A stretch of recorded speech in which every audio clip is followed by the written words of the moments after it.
Sasa unangoja nini after graduate? So mimi after nimegraduate, sasa niko sure sasa venye nimepata nimegraduate hivi niko na hiyo certificate ya degree sasa, unaona?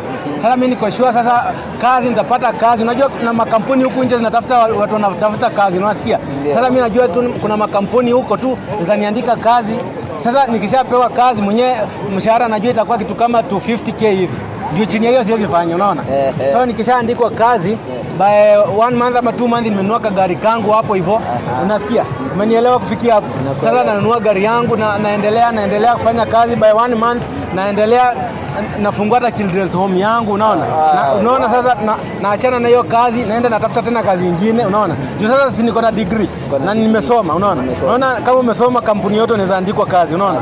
So mimi niko sure na kazi, niko sure na kila kitu na pesa. Sasa nikipata pesa ninunue hata ndege yangu, nikwenda nao majuu kila mahali, unaona?